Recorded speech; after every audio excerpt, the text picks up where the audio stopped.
Tugas demonstrasi kontekstual modul 1.4 Budaya Positif Penerapan Segitiga Restitusi oleh Leon Alamsyah, calon guru penggerak Angkatan 8 dari Kota Tegal. Pendekatan restitusi adalah proses menciptakan kondisi bagi murid untuk memperbaiki kesalahan mereka, sehingga mereka bisa kembali pada kelompok mereka dengan karakter yang lebih baik menurut dosen. Ciri-cirinya, yang pertama, bukan menebus kesalahan. Yang kedua, memperbaiki hubungan. Yang ketiga, tawaran bukan paksaan. Keempat, menuntun untuk melihat ke dalam diri, fokus pada karakter bukan tindakan. Terakhir, menguatkan dan berfokus pada solusi. Segitiga restitusi memiliki 3 sisi. Sisi yang pertama yaitu menstabilkan identitas. Contoh kalimatnya yang bisa kita gunakan yaitu setiap orang pasti pernah melakukan kesalahan. Atau kamu bukan satu-satunya yang pernah melakukan ini. Langkah yang kedua atau sisi yang kedua, validasi tindakan yang salah. Contoh kalimatnya itu kamu tentu punya alasan mengapa melakukan itu. Atau dengan kalimat, adakah cara yang lebih efektif untuk mendapatkan apa yang kamu butuhkan? Langkah yang ketiga atau sisi yang ketiga yaitu menanyakan keyakinan. Contoh kalimatnya, keyakinan kelas apa yang telah kita sepakati? Atau kalimatnya, kamu ingin menjadi orang yang seperti apa? Demikian, saya akan berikan suatu video contoh masalahan yang diselesaikan menggunakan segitiga restitusi. Terima kasih. Ada surat di atas meja yang tertulis nama siapa? Betul. Jadi kan bapak nanya. Stop. Jangan berkelahi.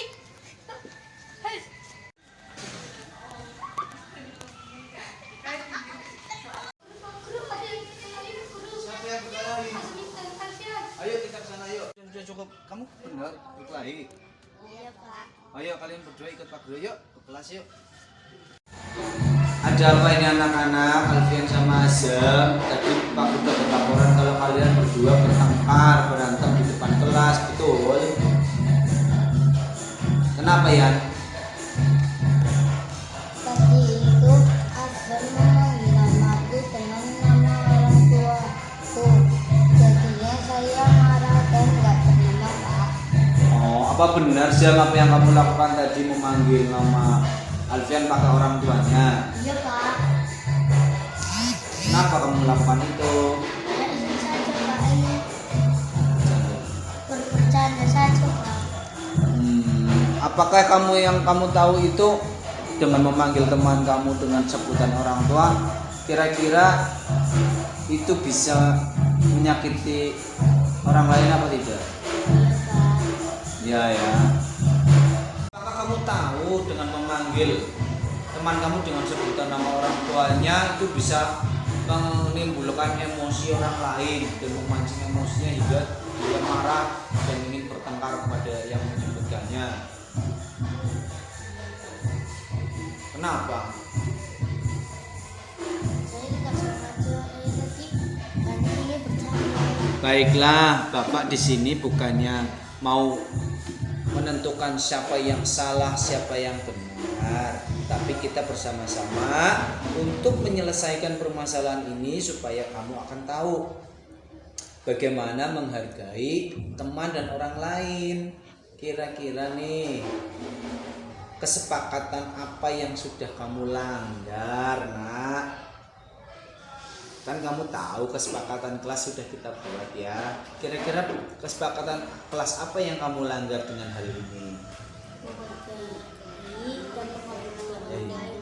Berarti kamu sudah tidak menyepakati kesepakatan kelas dengan tidak menghargai dan menghormati orang lain. Akhirnya teman kamu memancing emosinya karena kamu memanggil Alfian dengan sebutan orang tua. Oke, kira-kira Azam nanti kalau sudah besar, kelak kamu ingin menjadi orang yang seperti apa? Jadi orang baik dan saya ingin menjadi orang baik dan menghargai, menghormati orang lain.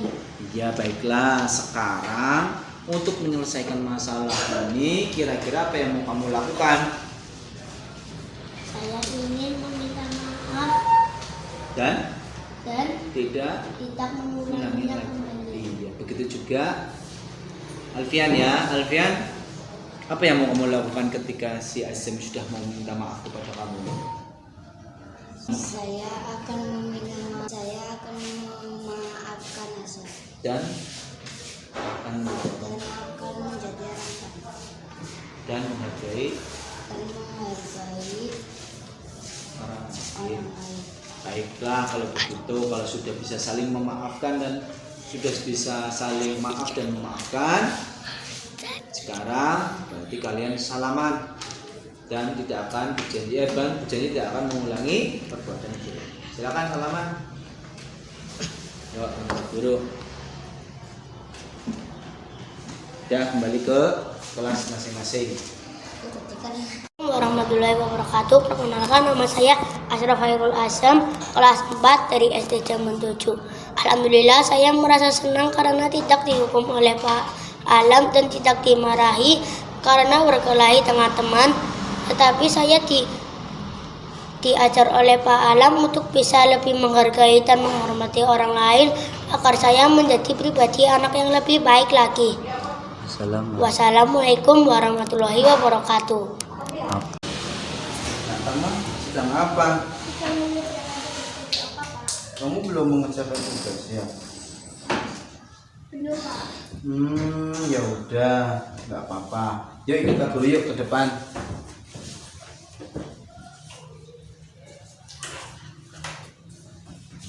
Nah, duduk sini.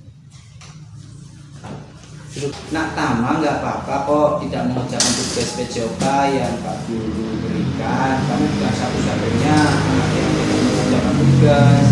Ya, Pak Guru. Nak Tama melakukan ini pasti ada alasannya bukan? Kenapa tidak mengerjakan tugas? Ya, Pak. Saya mengerjakan Pak Guru sampai larut malam. Sampai larut malam. Oh iya, udah. Tidak apa-apa. Nak Tama juga sudah melakukan hal baik dengan berkata jujur dan datang tidak terlambat ke sekolah. Kamu juga apresiasi kepada kamu.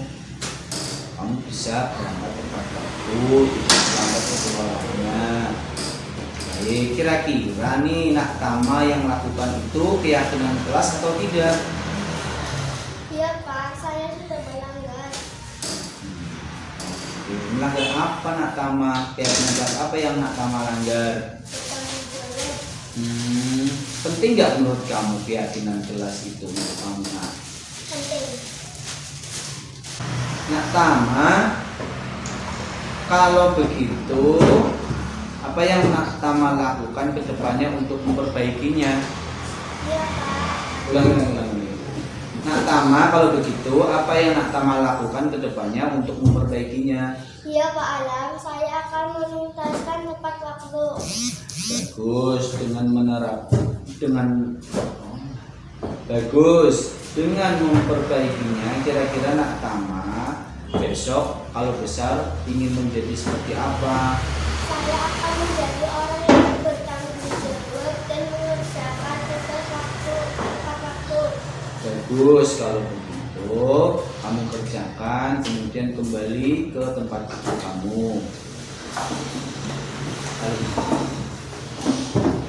Assalamualaikum warahmatullahi wabarakatuh. Perkenalkan, nama saya Muhammad Pratama Nurul Mustaji, kelas 4. Alhamdulillah saya merasa senang karena tidak dihukum oleh Pak Alam dan tidak dimarahin karena tidak mengerjakan tugas PJOK. Tetapi saya diajar oleh Pak Alam untuk bisa bertanggung jawab dan disiplin agar saya menjadi pribadi anak yang lebih baik lagi.